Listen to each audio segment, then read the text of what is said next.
Capítulo 2 Êxodo 17.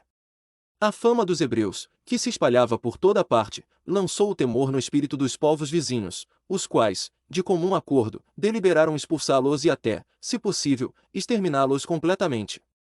Sendo os amalequitas, que estavam em Edom e na cidade de Petra, sob o governo de diversos reis, os mais valentes e também os mais animados para essa guerra, enviaram embaixadores às nações mais próximas, pedindo que também nela tomassem parte. Advertiram-nos de que, embora aqueles estrangeiros que se aproximavam de seu país em tão grande número fossem fugitivos, evadidos do Egito para livrar-se da escravidão, não deviam ser menosprezados, era preciso atacá-los antes que se fortalecessem mais, tomados de orgulho por terem sido deixados tranquilos, primeiro lhes declarassem guerra. A prudência exigia que logo se fizesse oposição a esse poder nascente e que fossem esses inimigos atacados no deserto, antes que se tornassem temíveis pela conquista de riqueza e de poderosas cidades, pois é mais fácil evitar o perigo por sábia previdência que escapar dele depois haver caído. Essas razões os convenceram, e resolveram, de comum acordo, marchar contra os israelitas.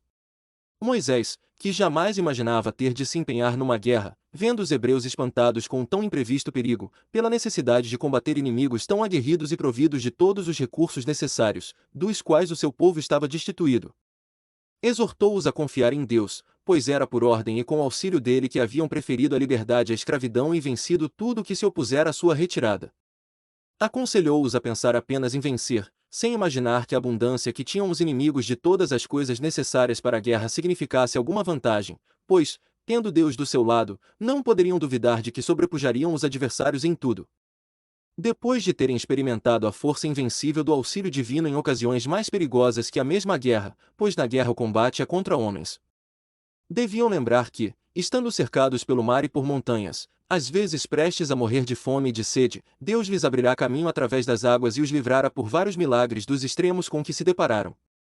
Por fim, acrescentou que deviam combater corajosamente, pois se vencessem encontrar-se-iam em feliz abundância de todas as espécies de bens. Depois de animá-los com essas palavras, reuniu os chefes e os principais dos israelitas e falou-lhes ainda em geral e em particular, recomendando aos moços que obedecessem aos mais velhos e a estes que executassem rigorosamente as ordens do general. Assim, havendo esse admirável guia do povo de Deus animado o povo com a esperança de um feliz êxito e de que aquele combate poria termo a todos os seus dissabores, eles conceberam tal desejo de lutar que pediram para ser levados logo ao campo de batalha a fim de atacarem os inimigos, de modo que o seu ardor não esfriasse pela demora, o que só lhe seria prejudicial. Ele escolheu, de toda aquela multidão, os que julgou mais capazes para o combate e deu-lhe Josué por general. Este era filho de Num, da tribo de Efraim, homem de grande mérito, pois era não menos judicioso que valente, eloquente e infatigável no trabalho. A piedade na qual Moisés o havia educado fazia-o distinguir-se dos demais. Moisés ordenou em seguida que algumas tropas guardassem os lugares de onde tiravam água, para impedir que os inimigos deles se apoderassem, e deixou outros em maior número para a guarda do acampamento, das mulheres e das crianças, bem como da bagagem. Depois de haver assim disposto todas as coisas, os israelitas passaram a noite toda em armas, esperando apenas o sinal combinado com o seu general e a ordem do oficial para atacar os inimigos. Moisés também passou a noite inteira acordado, instruindo Josué sobre o que fazer naquela jornada.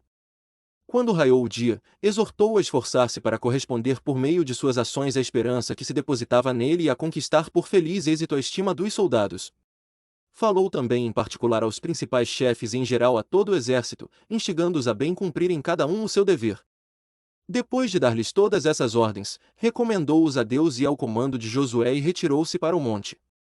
Logo depois, os dois exércitos chocaram-se com extremo ardor de parte a parte, e, como os chefes tudo haviam feito para animá-los, o combate foi muito acirrado. Moisés, por sua vez, combatia com orações. Notando que quando as suas mãos estavam erguidas para o céu os seus levavam a melhor e quando, ao invés, o cansaço obrigava a baixá-las os amalequitas levavam vantagem, rogou a Arão, seu irmão, que sustentasse um de seus braços e a Hur, seu cunhado, que desposara Miriam, sua irmã, que sustentasse o outro. Assim, os israelitas foram plenamente vitoriosos. E não teria ficado um só dentre os amalequitas se a noite, que sobreveio, não tivesse dado a uma parte destes ocasião de se salvarem no meio das trevas. Nossos antepassados jamais conquistaram vitória mais célebre ou mais vantajosa, pois, além da glória de terem vencido tão poderosos inimigos e lançado terror no coração de todos os povos vizinhos, aos quais depois foram sempre temíveis, tornaram-se senhores do acampamento dos amalequitas e conquistaram, tanto em geral como em particular, tão ricos despojos que passaram da penúria em que se encontravam, com carência de todas as coisas, à extrema abundância. Isso porque obtiveram grande quantidade de ouro e prata, vasos de cobre próprios para vários usos, armas, com todos os pertences de que era costume usar na guerra, tanto para ornamento quanto para combate, cavalos e todas as coisas de que os xerctos precisam. Eis qual foi o fim desse combate. Ele exaltou de tal modo o ânimo dos israelitas que eles julgaram que, para o futuro, tudo lhe seria possível. No dia seguinte, Moisés ordenou que despojassem os mortos e reunissem as armas daqueles que haviam fugido.